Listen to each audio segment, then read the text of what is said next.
నేను 6 నెలలు అయింది ప్రభుత్వం వచ్చి. ప్రతి 2 నెలలకి నేను మన విజయనగరం జిల్లాలో కానీ, మన పార్వతీపురంలో కానీ, అరకు ప్రాంతాల్లో కానీ, గిరిజన జిల్లాలో కానీ అన్నింట్లో కూడా నేను కనీసం ప్రతి 2 నెలలకి 10 నుంచి 15 రోజులు గిరిజనులతోనే గడపాలి, మన ప్రాంతాల్లోనే గడపాలని కోరుకున్నాను. ఎందుకంటే మీ అభివృద్ధి నాకు చాలా అవసరం. మీరు ఆనందంతో ఉండాలి. 70 సంవత్సరాల తర్వాత కూడా ఇంకా మీరు మందులకి, ఇంకా మీరు రోడ్లకి, ఇంకా మీరు ఉపాధి అవకాశాలకి బాధపడుతుంటే చలించే వ్యక్తి నేనున్నాం. దానికి స్పందించే వ్యక్తి ముఖ్యమంత్రి గారు ఉన్నారు. మా ఇద్దరి బాధకి మీకు న్యాయం చేయడానికి నరేంద్ర మోదీ గారు ఉన్నారు. మేము ముగ్గురం మీ బాధలను అర్థం చేసుకొని నేను వాళ్ళందరి తరపున క్షేత్రస్థాయిలో మన మంత్రివర్గ సహచరులతో ఎమ్మెల్యేల తరపున అందరితోటి కలిసి నేను ప్రతి గ్రామం పర్యటించి కష్టాలు తెలుసుకొని కొంతమంది పెద్దల్ని పిలిచి అవసరమైతే ఎలాంటి అభివృద్ధి ఇక్కడ అద్భుతంగా ఉంది. చూస్తూ ఉంటే చాలా అద్భుతంగా ఉంది. ఉదాహరణకి ఇలాంటి ఇల్లున్న చోట మంచి ఇల్లు చేసి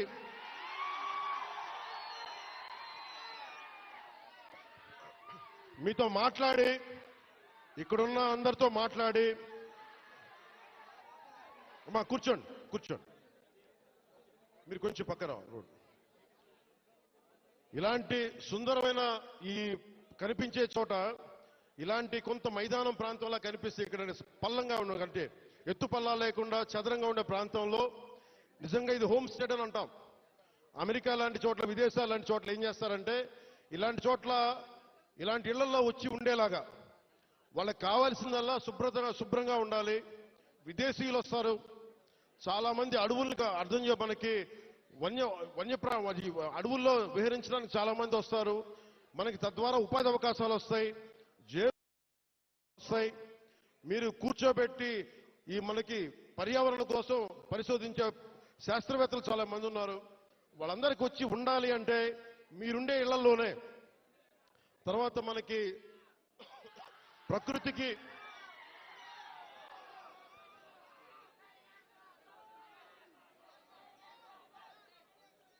5 సంవత్సరాల్లో ఒక 5 సంవత్సరాల్లో గత ప్రభుత్వం చేసిన తప్పుల్ని ఎండగట్టి గొంతు పోయింది.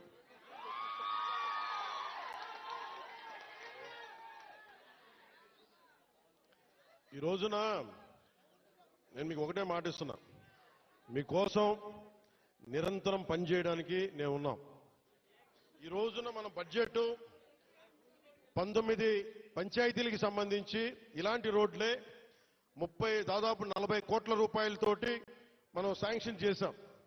ఇక్కడ పాడేరు, ఇంకొంచెం రంపచోడవరం దగ్గర రోడ్లలో ఇలాంటి పంచాయతీలను పెట్టుకొని ఒక్కొక్క సంవత్సరంలో 350 కోట్ల రూపాయల చొప్పున ప్రతి గ్రామం కనెక్ట్ అయ్యేలాగా ఇలాంటి ఇబ్బందులు లేకుండా ఒక ప్రతిపాదన తీసుకొచ్చాం. నాకు కావాల్సిందల్లా మీ దగ్గర నుంచి సహకారం కావాలి. మీరు సహకారం ఇస్తారని నేను మనస్ఫూర్తిగా కోరుకుంటా ఉన్నా. ఎందుకంటే మనం విజయనగరం జిల్లా చూస్తూ ఉంటే, ఉమ్మడి విజయనగరం జిల్లా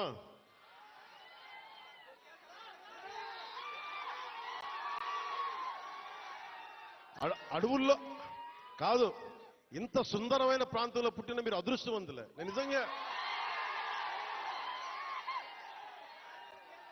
నా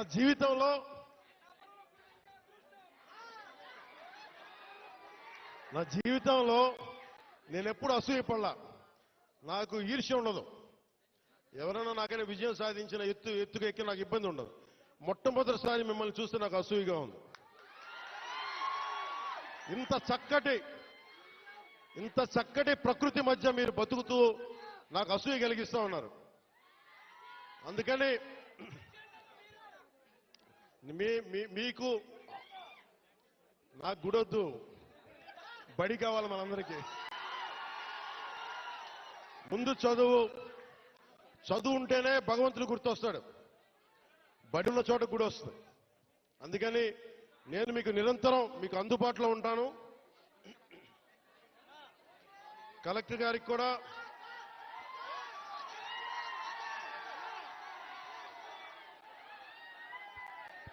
మీరు ఇక్కడ ఇంతమంది ఏం మీరు అన్నయ్య అన్నయ్య అంటారు, ఏం చేయరు మీరు. యువత ఇంతమంది ఉన్నారు. ఏంటమ్మా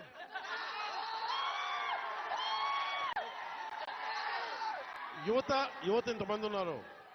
నేను కోరుకునేదల్లా మీకోసం పనిచేసేవాడు ఒకడు కావాలి. కూటమి ప్రభుత్వం మీకోసం పనిచేస్తుంది. చంద్రబాబు నాయుడు గారికి ఒకటే చెప్పాను, సార్ మనం నిలబడాలి అంటే నేను ఒకటే చెప్పాను, ఇంటెలిజెన్స్ కానీ పోలీస్ శాఖ కూడా చెప్పారు, ఈ వర్షంలో ఎందుకు సార్ మీరు ఎందుకు ఆగిపోండి అంటే నేను ఒకటే చెప్పాను, మా వాళ్ళు వర్షంలో తడుస్తున్నారు, మా వాళ్ళకి రోడ్ లేక బాధపడతా ఉన్నారు. నేను తడుస్తా, జ్వరం వచ్చినా ఎలాంటి అవాంతరాలు వచ్చినా మా వాళ్ళ పడ్డ కష్టం కంటే కూడా నేను పడే కష్టం పెద్దది కాదు. అందుకని నేను ఎందుకు ఈ మాట చెప్తున్నానంటే మీకోసం పనిచేసే వ్యక్తుల సమూహాన్ని మీరు ఎన్నుకున్నారు. మీకోసం పనిచేసే వ్యక్తుల సమూహాన్ని మీరు ఎన్నుకున్నారు. మేమందరం ఇక్కడ ఉన్నాం. మంత్రి గారిని చూస్తా ఉన్నారు, ఎమ్మెల్యే గారిని చూస్తా ఉన్నారు, ఇక్కడున్న నాయకులందరినీ చూస్తా ఉన్నారు. మేమందరం కూడా ఎందుకున్నాం ఇక్కడ అంటే మీకు 5 సంవత్సరాల కాలంలో ఏదో మాట చెప్పి వచ్చి వెళ్ళిపోవడానికి మేము లేవు. ఇక్కడ అధికారం లేనప్పుడు రోడ్ల మీద తిరిగాం. అధికారం లేని